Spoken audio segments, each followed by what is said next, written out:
Hello guys, here we are with our new video related to a plan for NEET 2025. We have to manage things.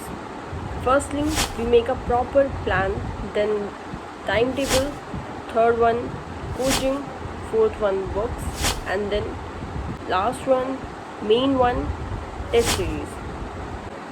Firstly droppers जो है वो 5-4-3 वाला rule try करेंगे।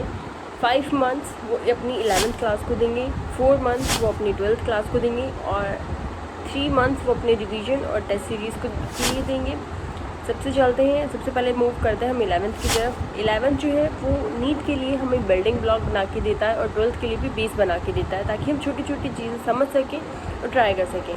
11th आपको अपनी 5 months में कैसे भी कंप्लीट करनी है और तब आगे मूव करना है। 11th में 43 चैप्टर्स हैं, थोड़ी सी मुश्किल होती है 12th के कंपैरिजन में, but it's okay, we have to do it.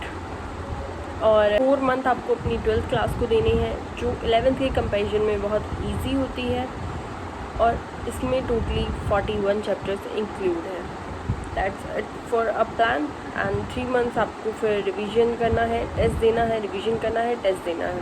इससे पहले अपनी 12th ही कंप्लीट करें, 11th के पीछे ना भागें। जो बच्चे 12th में हैं और साथ साथ नीट की तैयारी कर रहे हैं वो कोचिंग्स जा रहे हैं। अगर कोचिंग्स में जाते हैं तो कोचिंग में सबसे जल्दी 11th जो है वो खींच दी जाती है, तो इस बात का भी ध्यान रखना ताकि तुम लोगों को अंडरस्टैंडिंग में कोई प्रॉब्लम ना हो। दिसंबर टू जनवरी तुम लोग 11th कर सकते हो।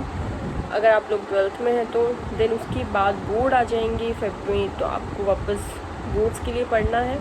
आफ्टर दैट आपके पास बचेगा मार्च और अप्रैल। मार्च और अप्रैल में आपको सिर्फ टेस्ट देना है, रिवीजन करनी है, टेस्ट देना है, रिवीजन करनी है, दैट्स इट। सेकेंडली हम मूव करते हैं टाइम टेबल पे। Time table, ideal time table हम उसे बोलते हैं जिसमें हम लोगों को अपनी हॉबीज़ या अपने मतलब जो भी दिन का काम है उन सबको कंप्लीट करने के लिए थोड़ा सा फ्री टाइम मिल सके। कोई भी इंसान 24 आवर नहीं पढ़ सकता। 24 घंटे पढ़ोगे तो फ्रस्ट्रेट हो जाओगे, कुछ भी समझ में नहीं आएगा, सब ऊपर से चला जाएगा। तो ट्राई करो, ऐसा टाइम टेबल बनाओ जिसमें तुम लोगों को फ्री टाइम मिल सके, और टाइम टेबल कभी किसी का नहीं चुराते, अपना खुद का टाइम टेबल बनाओ। और लास्ट मेन बात टाइम टेबल के लिए ये है, लास्ट में सोने से पहले तुमने दिन भर में जो भी किया है, जितना भी पढ़ा है उसे रिवाइज़ करो, और उसे रिवाइज़ करके तब सो, ताकि तुम सुबह उठो तो तुम्हें कुछ याद रहे कि हाँ हमने पूरे दिन में कल ये किया था। और सुबह उठ के एक बार फिर से उस पुराने वाले चैप्टर्स की रिवीजन लगाओ, क्विक रिवीजन लगाओ, जल्दी से करके उन्हें रिवीजन साइड रखो और नया पैटर्न शुरू करो। सुबह उठ के सबसे पहले अपनी टू डू लिस्ट बनाओ, द मोस्ट बेनिफिट, और उस टारगेट को स्टार्टिंग में अचीव नहीं कर पाओगे, इन दी एंड उसे अचीव करके सोना मस्ट है। थर्डली हम मूव करते हैं बुक्स की तरफ। नीट जो है वो एक सेल्फ स्टडी का गेम है।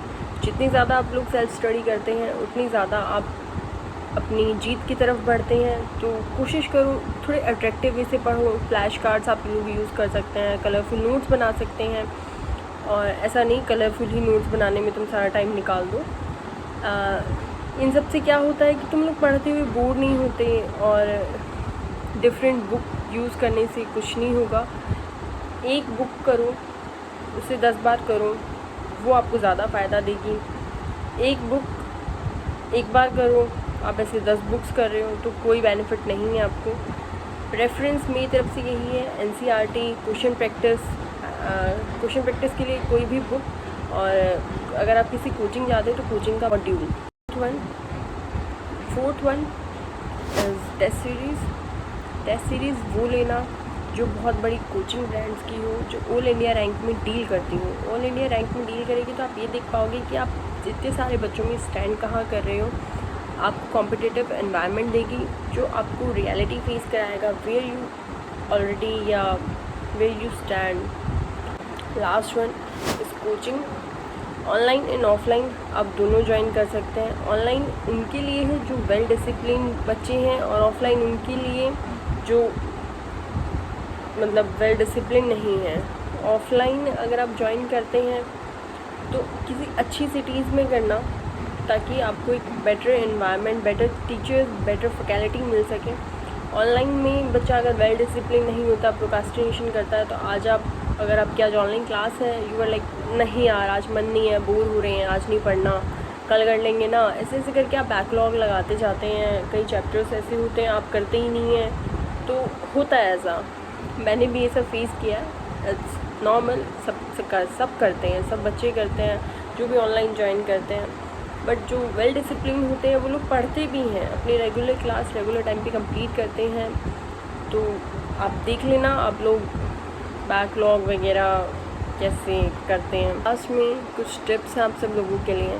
टिप्स हैं, फर्स्टली सबसे पहले जो आपने टू डू लिस्ट बनाया है उसको कंप्लीट करो, रोज़ का काम रोज़ कंप्लीट करना सीखो। सेकंड, दोस्त उनको बनाओ जो तुम्हें पढ़ना सिखाएं, उनको नहीं जो तुम्हें टपरीबाजी करना सिखाएं, आवारागर्दी करना सिखाएं। थर्ड, टॉपर बनने की कोशिश करो। जब ये तुम ये सोचोगे कि I will score 720 out of 720 और 720 आउट ऑफ 710, तो आप सिलेक्शन ले पाओगे, देन इट इज़ पॉसिबल। खुद सोचो कि yes I am a doctor, then you will be a doctor. अपनी स्टडीज़ को एंजॉय करना सीखो। फोर्थ वन अपनी स्टडीज़ को एंजॉय करना सीखो। किसी के बोलने पे या किसी के बताने पे मत पढ़ो, खुद से चाहो कि हाँ मुझे पढ़ना है, मुझे कुछ करना है। फिफ्थ, मैं पहले ही बोल चुकी हूँ, self belief is the most important, क्योंकि ये सारा खेल सिर्फ तुम्हारी सोच का है। तुम क्या सोच रहे हो, तुम क्या कर रहे हो, तुम कैसे कर रहे हो, इस पे डिपेंड करता है। सिक्स्थ वन, खुद की सोच भी बहुत ज़्यादा मैटर करती है पूरे नीट की जर्नी में। ये जर्नी थोड़ी सी टफ़ है, आपको सबसे ज़्यादा इसमें कंसिस्टेंसी बनाए रखने की ज़रूरत है। जितनी ज़्यादा कंसिस्टेंसी होगी उतना ज़्यादा तुम लोग आगे जाओगे। रोज़ पढ़ो, चाहे एक एक चैप्टर करो, बट रोज़ पढ़ो, वो ज़्यादा ज़रूरी है कि तुम रोज़ पढ़ रहे हो। तुम 4 दिन नहीं पढ़ रहे, फिर एक दिन बहुत ज़्यादा पढ़ लिया,